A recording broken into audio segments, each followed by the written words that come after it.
I am the biggest groupie of gospel music. I wanted to do gospel music since I was a kid, no other genre. I only ever wanted to do gospel.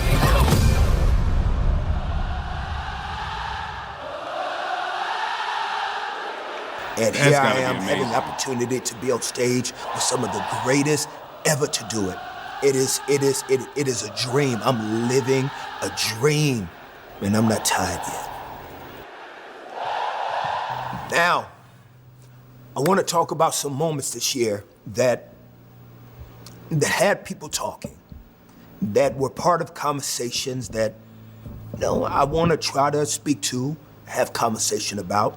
I want to be honest with you, and let's try to get into them, and let's discuss. Let's discuss. First of all, let's discuss the dancing. There was no bigger move that had everybody talking than this move right here with me and Marvin Sapp. Now, before y'all get mad at Marvin, Bishop Marvin, I want y'all to know that was my fault. I want y'all to know I pushed him to do it, but he easily obliged. I also want you to know something, that I've always believed that God's music or God's content should always be able to stand in any space that you spend your money for anything else. If you're gonna spend your money to watch a mainstream show and be entertained, you should be able to come over here, and we also give you the same level of production and engagement. So when you come, I want you to feel like that you had a good time, that it was a show that did not compromise the gospel. And I'm gonna do it every time, because guess what? I'm having a good time making you happy. So early this year, I had the great opportunity to go to Jamaica. Beautiful place. And I had a chance to perform. Watch. People were mad at this. I am aware now that my choice of attire, which as a team we thought was going to be fine, being outside in the weather, was going to be something that would not come across as disrespectful. And since I've spent most of my career dancing and moving around and jumping on stage, that I didn't know that I would ever do anything that would ever offend anyone in any community, but it did. And because it did, I sincerely apologize. I sincerely apologize because I never want to get to a place that I can't learn what I need to do better, what I can do different. That's respect. I won't even comment on that right there. That the fact that he wants to be teachable, he still wants to learn, says a lot. And the fact that he's not deflecting, he's taking accountability. I'm for this. Okay. To make sure that as I grow as a man, grow physically, or in any aspect, that I'm always being humble enough and submissive enough to hear people and their concerns about anything being bigger than the message of Jesus. Because it doesn't matter what my goal and intent is, if I'm louder than the message of Jesus, then I failed. Okay. This year, I had the opportunity to share the stage with Will Smith, the 2024 BET Award. Okay, so let me see. Let me watch the rest of this. I may just cut out everything else. Let me just watch the rest of this. And if there's any other parts where he apologized or took accountability for, I'll comment on it. But right there, that's good. And also the opportunity to work with a young artist that is really making a name for herself. Her name's Glorilla. So are you asking for like a song? Is that what you're trying to say?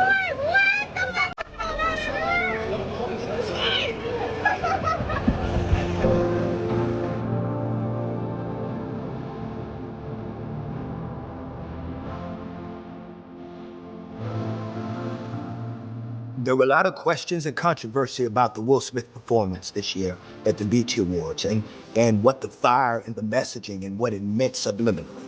Also, there's questions and controversy about me working with Miss Glorilla and her lyrics and are they conducive to the Christian community. I think that when we talk about working with people that do not live in the ecosystem that we are accustomed to, it is very difficult to find their hearts and discover what their motives are from a distance. We have to be close. And so when we're invited into their world, it's very important that we don't have to compromise our messaging, but understand it won't always look pretty, and it's not a sprint, it's a marathon. And that we've got to be able to do life with people so that they can get the residue of the message that we're trying to share. All right, I got to pause it here. So what Kirk is talking about here, I could 150% relate to this as a music producer. Like I said, for those of you who know me, I've been doing this for 20 years now. And I know I don't look it. And at one point in time, they're one of my best friends still to this day, in which, I got to get back in contact with him. I'm going to definitely get him back to come into the mic. And if he's watching the video, he knows who he is. But there was a dual EP that we worked on, right? And at the time, I just got saved. I just dedicated my life to Christ, and he found me, and he's been working massive changes in me in just that moment while we was working on this project. And there was strong conviction in me because of the things that God was changing in my heart wasn't fully aligning with the project. But then I had to see, like, wait, we've already committed to doing this. And it wasn't something I could just break away. It was like, okay, how can we work together with this?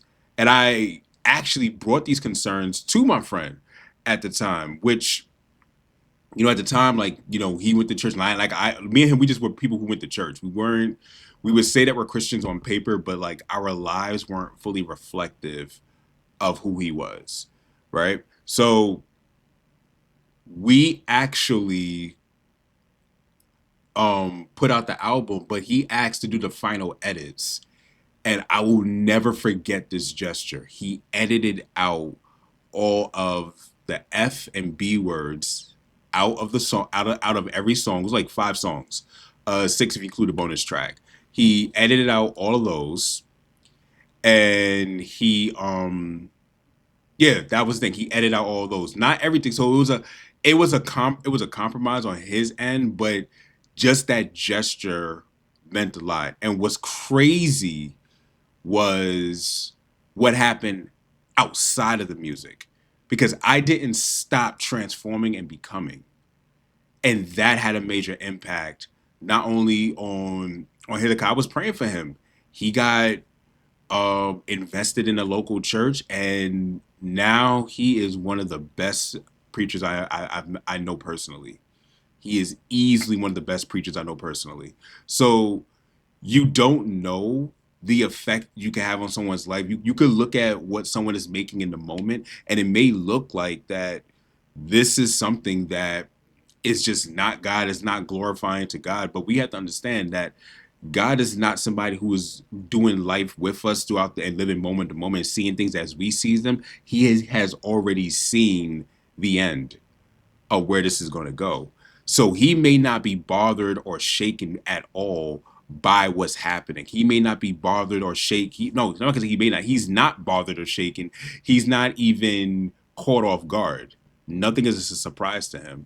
So for what Kirk is saying right here, I can say off lived experience, this is 110% correct. 150% correct. You cannot look at someone's motives and see someone's heart and their ability to change from a distance. You have to get close, and when you get close and working with them, it's not going to look like the package, quote unquote, Christian uniform you're used to seeing. So I thought that was cool, and I could really relate to what Kirk is saying right there. And whenever I'm invited, like I have my entire career, I try to do my best, and I may fail at times. But my goal is to make sure that the church does not just exist within the walls, but it exists in the world. That's good.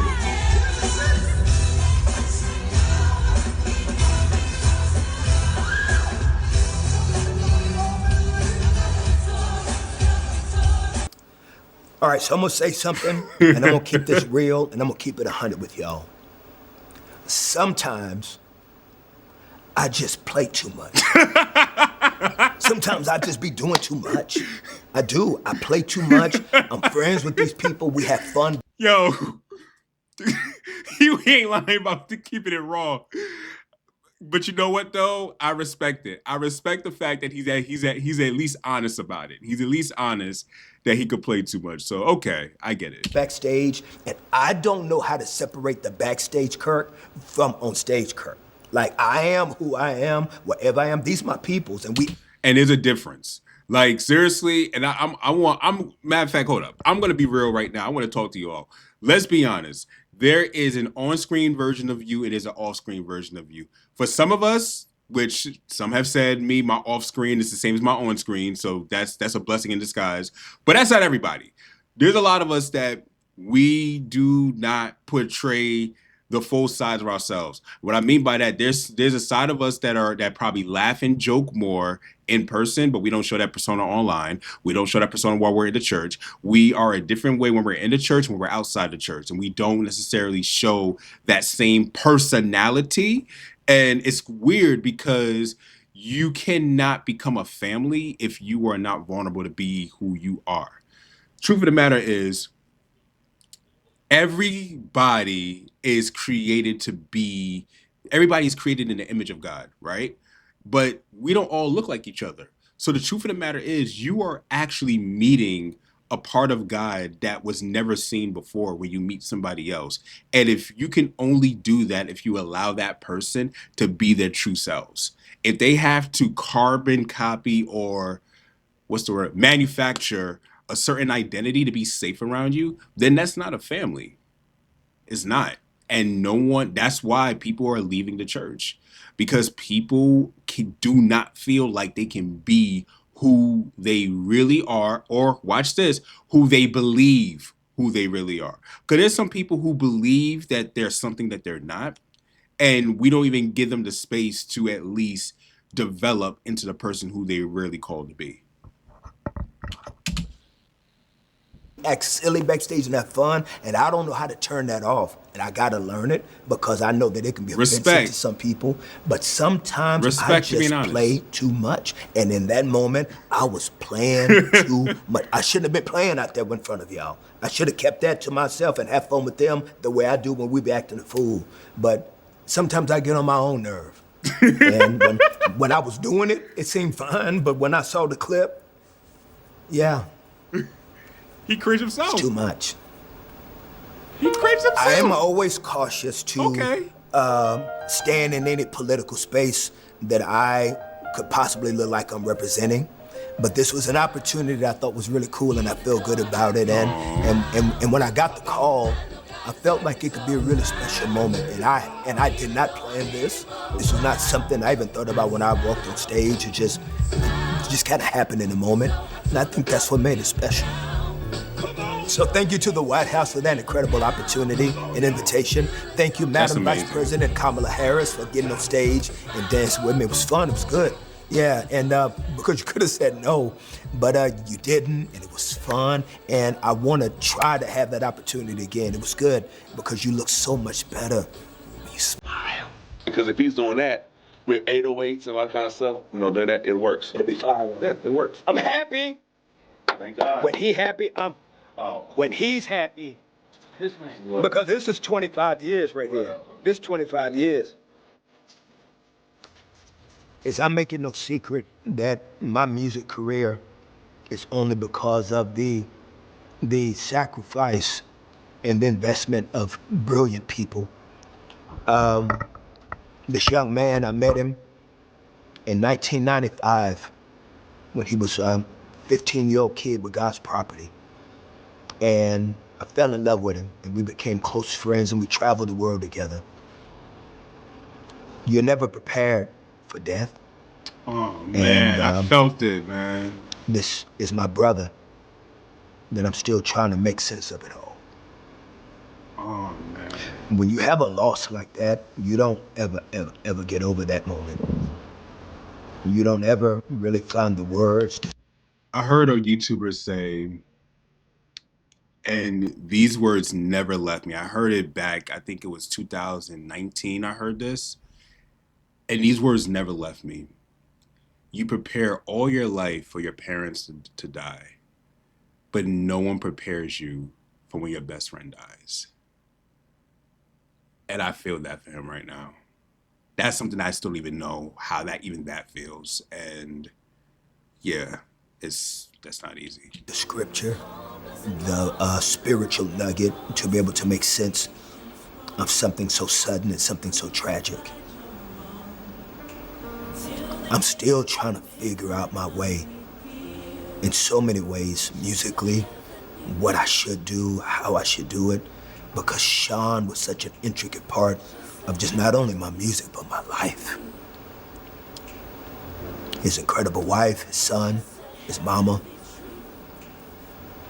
We've lost a legend, we've lost a king.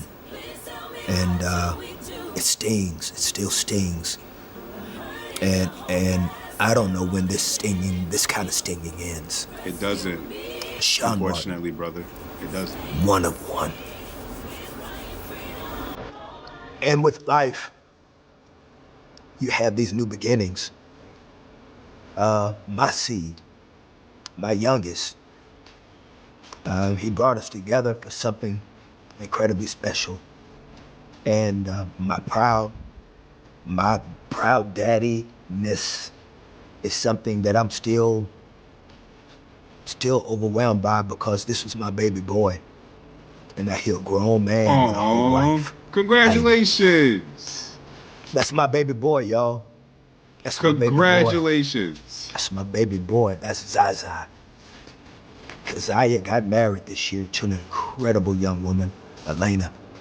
And they're starting a new life, because after the night does come morning and new beginnings.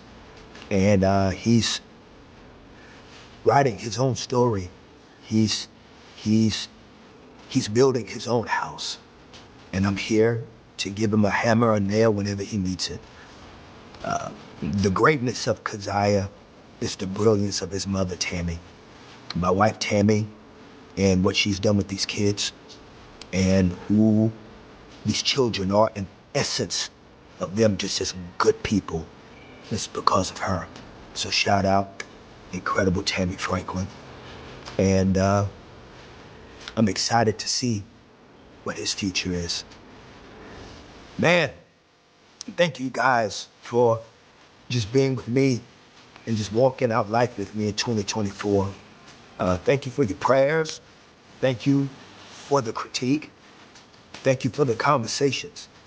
If you're too big, if you can't hear people's voices, it's time for you to go. It's time for you to get out of the way. Because God opposes the proud, but gives grace to the humble. That's a word. Thank you. Thank you.